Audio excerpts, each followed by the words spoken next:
сурвалжаа би эцсийн хариуцлагыг өнөөдөр одоо Монголд мөрдөгж байгаа хуулиар бол компани үрж байгаа шүү дээ. За сэтгүүлч ямар тийм нөхцөлд бол би одоо их сурвалжаа за үний юм биз дээ нөхөр минь чамд хин хийсэн. За тэгж хийсний чинь чамд хин нотлсон ингээд ингэж бол харилцан ярилцах асуудал бол байдаг. Энэ бол байх ч ёстой бах. Яг гэвэл эцсийн хариуцлагыг нөгөө компани одоо хүлээдэг гэдэг утгаараа тэрнээс биш одоо нөгөө шууд нөгөө талд орж бол сэтгүүлчтэйгээ тийм байдалд орж исэн тийм маргаан тийм тохиолдол байхгүй. Ер нь тэгээд одоо асуудал шүүхлөө очоод тийм хүндрэхээс өмнө бол тэр одоо асуудлуудыг зохицуулахыг ер нь хичээдэг. Ер нь энэ өнгөрсөн хугацаанд бол бид нар бол ер нь гайгүй тийм яг ойлголцож тийм одоо асуудалд бол орох нь гайгүй байсан. Тэр юу ёс зүйн тухайд бол за эзэд ямар ёс зүйтэй байх ёстой юм бэ? Хэвлэл мэдээллийн удирдлага гэж байна. Гэхдээ би бол яг энэ дээр бас нэг өөр байр суурь баримталт юм а. Одоо ингээд сэтгүүлчдээс айгүй хэм нэгдэг энэ нийгэм. Одоо ус төрчдөөс ч нэгтгүй юм а нэгдэг. Та нар урд яв, хошуучил, дандаа үнийг хэлдэ. Та нар хамгийн ёс зүйтэй бай. Би бол эзэдийн ёс зүй, одоо сэтгүүлчдийн ёс зүй, хэвлэл мэдээллийн удирдлагын ёс зүй гэж энгийн хүний ёс зүйнээс өөр юм байдаг гэж ерөөсө боддоггүй. Хүн ямар ёс зүйтэй байх ёстой вэ? Энэ бизнесийн одоо юу гэдэг тэр хүний ёс зүй л яг бидний ёс зүй. Ямар ч бизнест байдаг тэр ёс зүй, хамтрагчаа хуурахгүй, бодиттой байх мэдээлэл нь тэр ёс зүй тэр бол яг л бусад бизнес тулгардаг шиг тийм ёс зүй биднэрт байх ёстой гэж үздэг. Тэгээд ер нь бол ард ирэх сонин 2004 онд бид нар яг ньюс эхлэхийн өмнө ард ирэх сонин гэж анх гаргаж эхэлсэн. 2004 оны 12 сарын 1-ээс тэн дээр бол бид нар хамгийн түрүүнд толгой дээр нэг код гэдэг тухайд олон ургалж иргэний байр суурьтай хүнлэг гэд нэг хідэн нэг 6 ингээд юу бичсэн байгаа. Тэр бол яг одоо бид нар ёс зүйн код гэж явдаг байсаар. За манайд л 20 жил болсон болохоор харьцангуй гайгүй. Доктортай одоо шимаа мөхтөс сэтгүүлч асахуулаад 20 жил болцсон. Ганц өх оператор маань 20 жил болцсон. Нөгөөд маань байж л байдаг. Анх одоо сайхан 20-та шижгэлсэн залуус орж ирсэн. Одоо ингээл 40 гарцсан. Тэд нартайгаа бид нар олон жил ажилласан учраас их сайн ойлголцоод явдаг. Аль нэгэн талаасаа дарамтч гэдэг юм уу, аль нэгэн талаасаа эсэргүүцэлч гэдэг юм уу те. За одоо энэ асуудлаар ингээд хідүүлээ тууштай явна. Энийн талаас нь гэл ингээд үргэлж манай багийнхан дэмждэг, багийнхныгаа орж ирсэн юмыг ч гэсэн дэмжээл явдаг. Тэгээд мэдээж их усүр шалах асуудал бол байна. Тэгэхээр манад бол нэг тийм хоорондын дарамт гэдэг асуудал бол би харьцангуй байхгүй. Би санахгүй байна л да ерөөсөө. Тэгэхээр би байхгүй л гэд хэлчихэд буруутахгүй болов уу гэж бодож байна. За ёс зүйн хувьд бол эддийн ёс зүй гэд сая тэмүүлэгч хэллээ. Би одоо ингээ харж байхад энэ ч бол айгүй ёс зүйтэй эзэд ирсэн байна уу гэж би хараад байна. Айгүй ёс зүйтэй эзэдийн ирсэн юм болов. Ёс зүйгэн ч ураад ирэхгүй байх угаасаа. Тэгэхээр энэ олон хэвлэл мэдээллийг зарим эзэдийн харахаар ингээд үнэхээр ёс зүйгүй те. Хайран сайхан энэ хэвлэл мэдээлэл гэдэг юм нэр төрийг гутаасан, ард түмний тархийг бүр улаан цайн угаах гэсэн нөгөө нэг үзэгчд нь ч бас зарим нь итгэжхийн те. Тэгэхээр тэр хүмүүсээс бүр энэ асуултыг үнэхээр бүр асуумаар санагдчих би өөрөө ч гэсэн те. Та юу н ямар зорилгоор байгуулсан? Сэтгүүл зүйн ёс зүй гэж та юу н мэдхүү? Гэт бүр асуумаар санагдаж байна. Манай ёс зүй бол энгийн хингийн нөгөө эмхтэн уучраас үрмэн үлдэх орвоо гэдэг штэ. Тэрэн шиг л надаар амьдрал дуусчихгүй. Биднэр Монгол дуусчихгүй те. Дэлхий үргэлжлэн, эх орн маань үргэлжлэн. Монголын хувь заяа ихээ гэж үг гэдэг штэ. Тэрэн шиг үргэлж гэрэл гэгээтэй болно, сайн сайхан болно.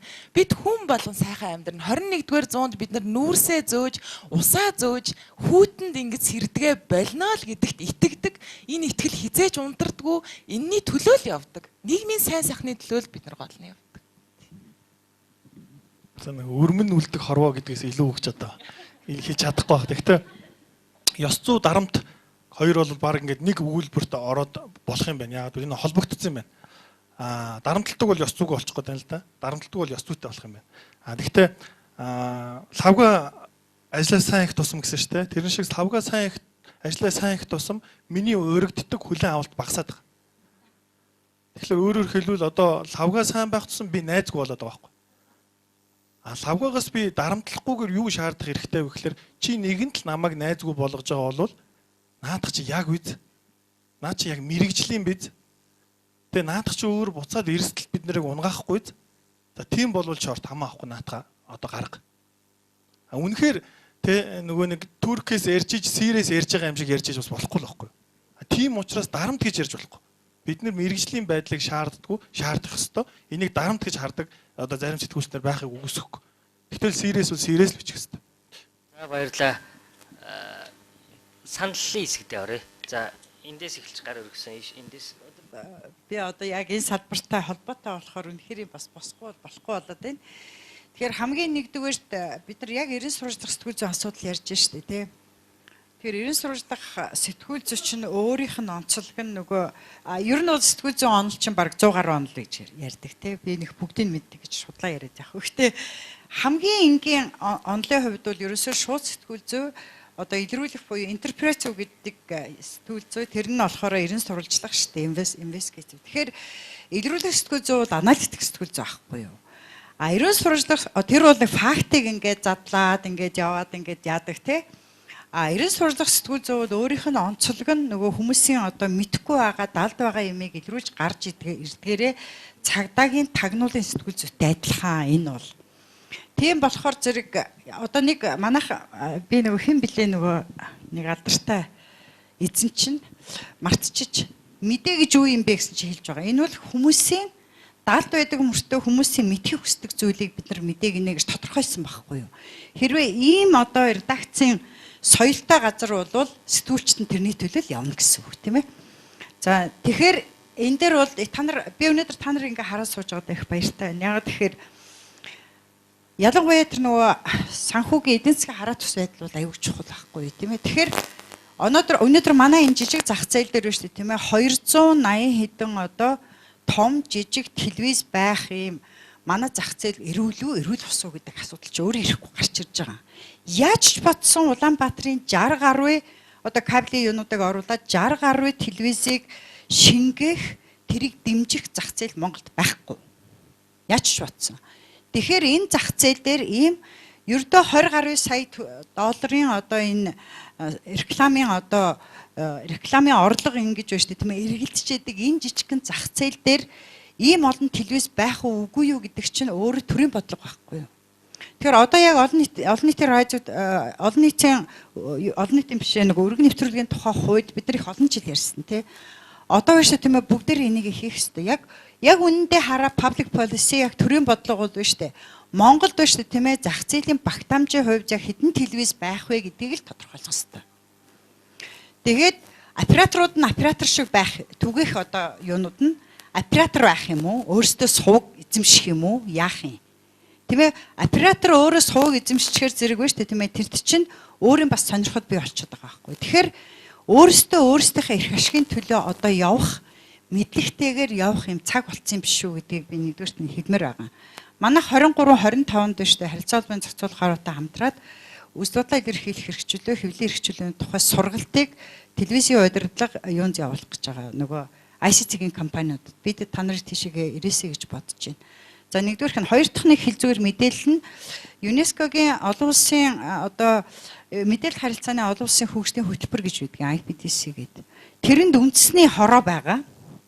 Одоо би тэрийн даргалдаг ухаантай одоо мандах тэгээд хэвлэл мэдээллийг төлөвлөд амонтра байдгийн тэнд.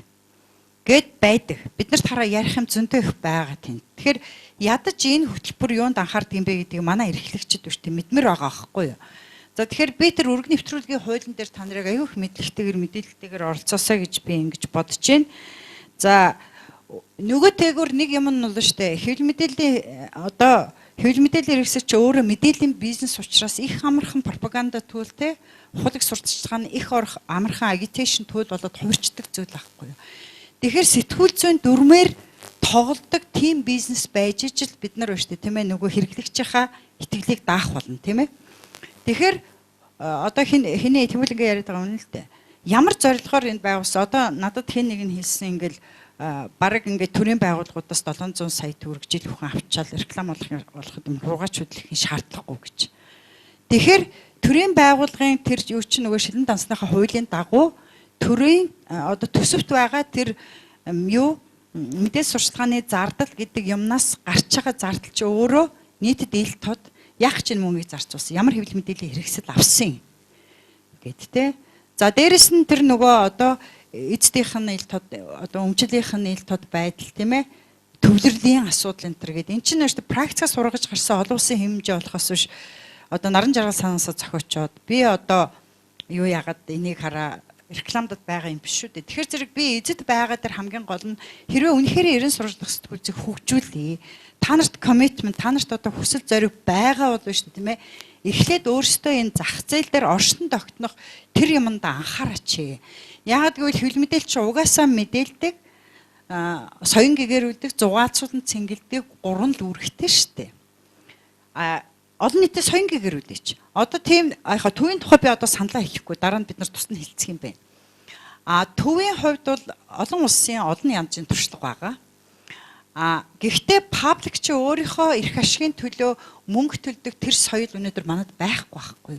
Тэр соёлыг хэн бий болгох юм? Гэхдээ та нар хүчтэй шүү дээ. Хөл мэдээлэл хэрэгсэл чи реклам хийгээд явуулаач. Янз бүрийн тийм соён гэгэрүүлэх нэвтрүүлгүүдийнхаа завсар энийгээ яриач те.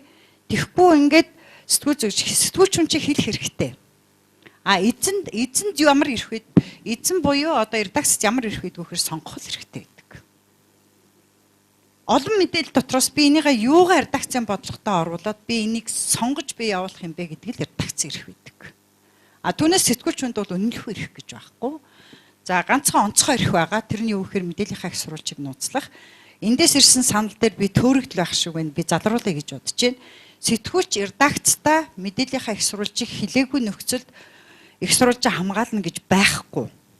Манай сайтаар ороод мэдээллийн их сурвалжийн тухай олон улсын сэтгүүлчтэй холбооны гарын авлага орчуулагдсан байгаа. Ороод уншаарай. Яагаад тэгэхээр редакц хариуцлага хүлээдэг. Эцэс тэр редакц чинь бодлогын нэг хэсэг тэнд явж байгаа. Чи өөрийнхөө их сурвалжийг редакцтай хилээгүй нөхцөлд байна шүү дээ, тийм ээ? Чи давхар хамгаалтанд орно. Өөрийнхөө мэдээллийн их сурвалжийг хамгаална гэж байхгүй. Хууль байлаа ч гэсэн эн чинь өөрөө шаардна.